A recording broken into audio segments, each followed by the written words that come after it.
They've chosen to harm American national security, impeding access to the abundant critical minerals, energy, building materials, and fertilizers that we have and that the United States needs to grow and prosper.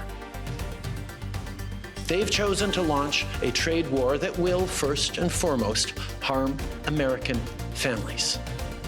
They've chosen to sabotage their own agenda that was supposed to usher in a new golden age for the United States.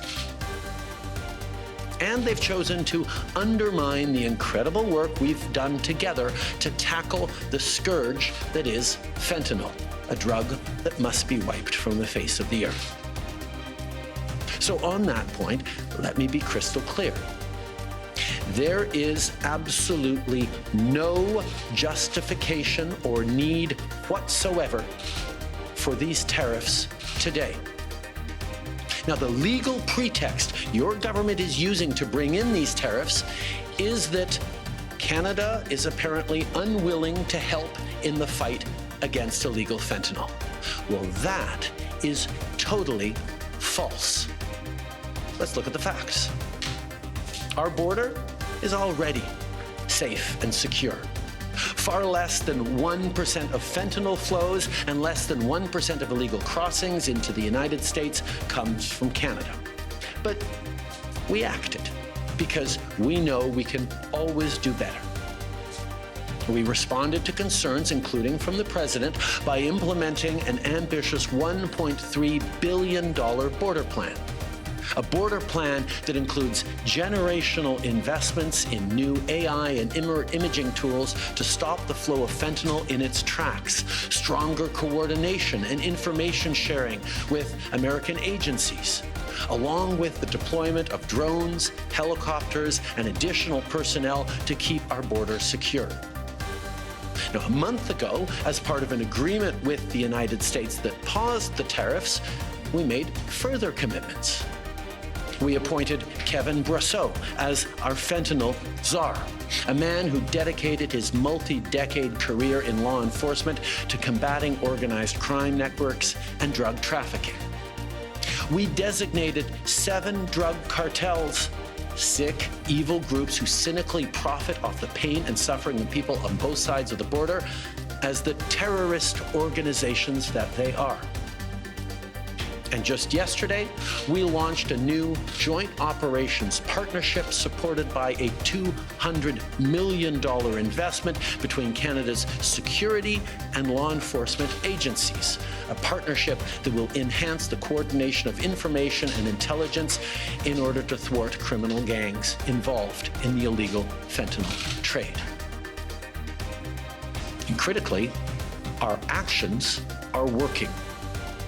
As the U.S. Customs and Border Protection just acknowledged, there was a 97% drop in fentanyl seizures from January compared to December, to a near zero low of less than half an ounce seized in January, even with all the further enforcements and actions we've taken at the borders. In sum, we stepped up. We engaged closely and constructively with the President and his administration. We did everything we promised. We stuck to our word.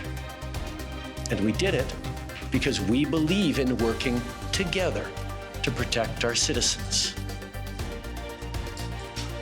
Now I want to speak directly to one specific American, Donald. In the over 8 years you and I have worked together, we've done big things. We signed a historic deal that has created record jobs and growth in both of our countries.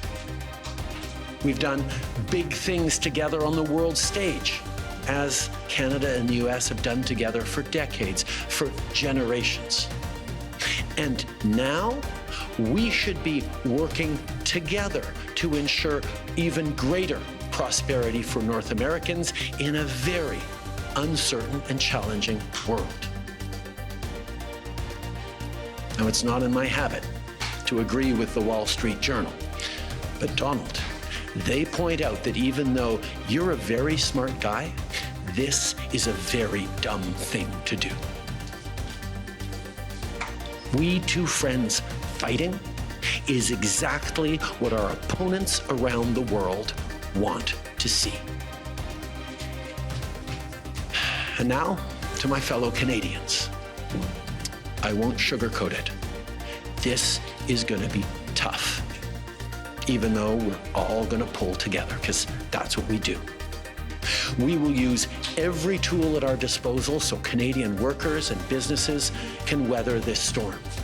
From expanding EI benefits and making them more flexible to providing direct supports to businesses, we will be there as needed to help. But Canada, make no mistake, no matter how long this lasts, no matter what the cost, the federal government and other orders of government will be there for you. We will defend Canadian jobs.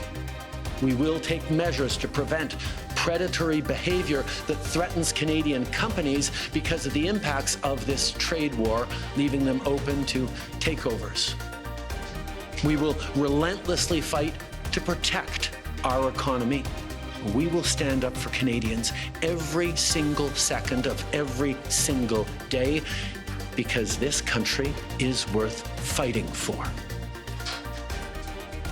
Les derniers mois ont été stressants et honnêtement épuisants. And really tiring for all of us, Je crois qu'on peut but I think être rassuré par we can be l'incroyable reassured. solidarité.